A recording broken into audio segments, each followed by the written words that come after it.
গুৰুত্বপূৰ্ণ খবৰ লৈ আহিছো। মুখ্যমন্ত্ৰী হিমন্ত বিশ্ব শৰ্মাৰ বিৰুদ্ধে এইবাৰ গৰজি উঠিছে সাংসদ প্ৰদ্যুৎ বৰদলৈ। কংগ্ৰেছত থাকোঁতে মছজিদত গৈ নামাজ পঢ়া হিমন্ত বিশ্ব শৰ্মা এতিয়া বিজেপিত যোগদান কৰাৰ পিছৰে পৰা কট্টৰ হিন্দুত্ববাদী হৈ পৰিছে। এক প্ৰকাৰ এতিয়া উত্তৰ প্ৰদেশৰ মুখ্যমন্ত্ৰী যোগী আদিত্যনাথকো এতিয়া চেৰ পেলাব অসমৰ মুখ্যমন্ত্ৰী হিমন্ত বিশ্ব শৰ্মাই। এনেদৰে এতিয়া মুখ্যমন্ত্ৰীৰ বিৰুদ্ধে গৰজি উঠিছে সাংসদ প্ৰদ্যুৎ বৰদলৈ। আৰু কংগ্ৰেছত থাকোঁতে মছজিদত নামাজ পঢ়িছিল অসমৰ মুখ্যমন্ত্ৰী হিমন্ত বিশ্ব শৰ্মাই। তেতিয়া সকলো ধৰ্মৰ মানুহকে সমান চকুৰে চাইছিল। আৰু বিজেপিত যোগদান কৰাৰ পিছতেই উগ্ৰ হিন্দুত্ববাদী হোৱাৰ সিদ্ধান্ত লয় অসমৰ মুখ্যমন্ত্ৰীয়ে। যোগী আদিত্যনাথক চেৰ পেলাই কট্টৰ হিন্দুত্ববাদী হ'ল বৰ্তমানৰ মুখ্যমন্ত্ৰী হিমন্ত বিশ্ব শৰ্মা। আৰু হিন্দুত্ববাদী হৈ সদায় মুখেৰে বিষবাষ্প বিয়পায় অসমৰ মুখ্যমন্ত্ৰীগৰাকীয়ে। নিৰ্বাচনী সভাত হিমন্ত বিশ্ব শৰ্মাৰ বিৰুদ্ধে এনেদৰে এতিয়া গৰজি উঠিল সাংসদ প্ৰদ্যুৎ বৰদলৈ। আৰু কংগ্ৰেছত থাকোঁতে মছজিদত নামাজ পঢ়িছিল অসমৰ মুখ্যমন্ত্ৰী হিমন্ত বিশ্ব শৰ্মাই। কিন্তু যেতিয়াই হিমন্ত বিশ্ব শৰ্মাই বিজেপিত যোগদান কৰিছে, অৰ্থাৎ বিজেপিত যোগদান কৰিয়েই কট্টৰ হিন্দুত্ববাদী হৈ পৰিছে এতিয়া অসমৰ মুখ্যমন্ত্ৰীগৰাকী। আৰু এইগৰাকী হিমন্ত বিশ্ব শৰ্মাই যেতিয়া কংগ্ৰেছ দলত আছিল, সেই সময়ত কংগ্ৰেছ দলত থকা সময়ত মছজিদত গৈ নামাজ পঢ়িছিল। আৰু এতিয়া হিমন্ত বিশ্ব শৰ্মাই উত্তৰ প্ৰদেশৰ মুখ্যমন্ত্ৰী যোগী আদিত্যনাথকো এতিয়া চেৰ পেলাব লৈছে, অৰ্থাৎ কট্টৰ হিন্দুত্ববাদী হৈ পৰিছে এতিয়া হিমন্ত বিশ্ব শৰ্মা। আৰু নিৰ্বাচনী সভাত হিমন্ত বিশ্ব শৰ্মাৰ বিৰুদ্ধে এনেদৰে এতিয়া গৰজি উঠিছে সাংসদ প্ৰদ্যুৎ বৰদলৈ। আৰু হিন্দুত্ববাদী হৈ এতিয়া মুখেৰে বিষবাষ্প বিয়পায় অসমৰ মুখ্যমন্ত্ৰী হিমন্ত বিশ্ব শৰ্মাই। আৰু যেতিয়া হিমন্ত বিশ্ব শৰ্মাই কংগ্ৰেছ দলত আছিল, তেতিয়া সকলো ধৰ্মৰ মানুহকেই হিমন্ত বিশ্ব শৰ্মাই সমান চকুৰে চাইছিল। আৰু মছজিদত গৈ নামাজ পঢ়িছিল যেতিয়া হিমন্ত বিশ্ব শৰ্মাই কংগ্ৰেছত আছিল। কিন্তু বিজেপিত যোগদান কৰাৰ পিছৰে পৰাই হিমন্ত বিশ্ব শৰ্মাই কট্টৰ হিন্দুত্ববাদী হৈ পৰিছে।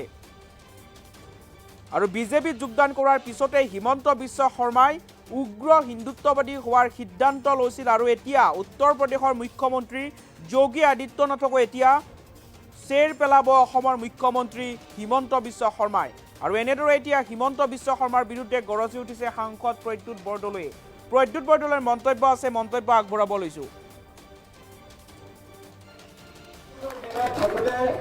তেওঁ মছজিদত গৈ নামাজ পঢ়িছিলে। কংগ্ৰেছৰ দিনত থাকোঁতে তেওঁ কংগ্ৰেছৰ নীতি আদৰ্শ সকলো ধৰ্মৰ মানুহক সকলোৰে লগত লগ লাগি সকলোৰে কাৰণে কাম কৰাৰ প্ৰতিশ্ৰুতি দি কাম কৰিছিলে। বিজেপি দলত যোগদান কৰিয়ে তেওঁ সিদ্ধান্ত গ্ৰহণ কৰিলে। আপোনালোকে জানে যে কট্টৰ হিন্দুত্ববাদী বুলি আমি আগতে জানিছিলো উত্তৰ প্ৰদেশৰ মুখ্যমন্ত্ৰী যোগী আদিত্যনাথ। কট্টৰ হিন্দুত্ববাদী বুলি আমি জানিছিলো সাক্ষী মহাৰাজ বুলি এজন বিজেপিৰ MP আছে, যিজন এতিয়াও মোৰ লগত MP দিল্লী। সেইবিলাকক চেৰ পেলাই পেলাই হিমন্ত বিশ্ব শৰ্মাই আজি গোটেই ভাৰতবৰ্ষৰ ভিতৰত এনে এজন কট্টৰ হিন্দুত্ববাদী হ'ল যে মুখেৰে সদায় তেওঁৰ বিষবাষ্প ছটিয়াই থাকে। আপোনালোকে চবেই গম পাই গ'ল যে বদৰুদ্দিন আজমল আচলতে মুছলমানৰ বন্ধু নহয়। তেওঁ দেখুৱাই পেলাই কেতিয়াবা হিমন্ত বিশ্ব শৰ্মাক সমালোচনা কৰে। কিন্তু বদৰুদ্দিন আজমলে হিমন্ত বিশ্ব শৰ্মাৰ বিজেপিৰ বি টিম হিচাপে কাম কৰি বিজেপিয়ে যাতে ক্ষমতাত আহে তাৰ কাৰণে মনে মনে চাবমেৰিনৰ দৰে কাম কৰি থাকে। সেই কথা আপোনালোকে সকলোৱে অনুভৱ কৰাৰ কাৰণে চব জেগাতে বদৰুদ্দিন আজমলৰ যিটো AIUDF দল পৰাজিত হ'ল। ধুবুৰীৰ দৰে জেগাত বদৰুদ্দিন আজমলৰ নিজৰ যিখন লোকসভাৰ আসন সেইখন আমাৰ ৰকিবুল হুছেইনে 10 লাখ ভোটৰ কংগ্ৰেছৰ দিনত থাকোঁতে তেওঁ মছজিদত গৈ নামাজ পঢ়িছিলে। কংগ্ৰেছৰ দিনত থাকোঁতে তেওঁ কংগ্ৰেছৰ নীতি আদৰ্শ সকলো ধৰ্মৰ মানুহক সকলোৰে লগত লগ লাগি সকলোৰে কাৰণে কাম কৰাৰ প্ৰতিশ্ৰুতি দি কাম কৰিছিলে। বিজেপি দলত যোগদান কৰিয়ে তেওঁ সিদ্ধান্ত গ্ৰহণ কৰিলে।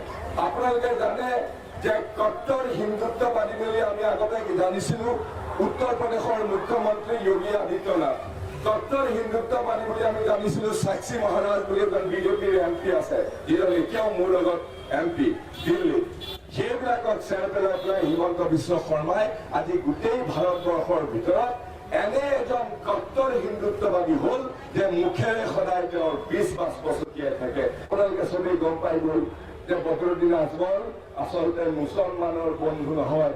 তেওঁ দেখুৱাই পেলাই কেতিয়াবা হিমন্ত বিশ্ব শৰ্মাক সমালোচনা কৰে, কিন্তু বদৰুদ্দিন আজমলে হিমন্ত বিশ্ব শৰ্মাৰ বিজেপিৰ বি টিম হিচাপে কাম কৰি বিজেপিয়ে যাতে ক্ষমতাত আহে তাৰ কাৰণে মনে মনে ছাবমেৰিনৰ দৰে কাম কৰি থাকে। সেই কথা আপোনালোকে সকলোৱে অনুভৱ কৰাৰ কাৰণে চব জেগাতে বদৰুদ্দিন আজমলৰ যিটো এআইইউডিএফ দল পৰাজিত হ'ল। ধুবুৰীৰ দৰে জেগাত বদৰুদ্দিন আজমলৰ নিজৰ যিখন লোকসভাৰ আসন সেইখন আমাৰ ৰকিবুল হুছেইনে 10 লাখ ভোটৰ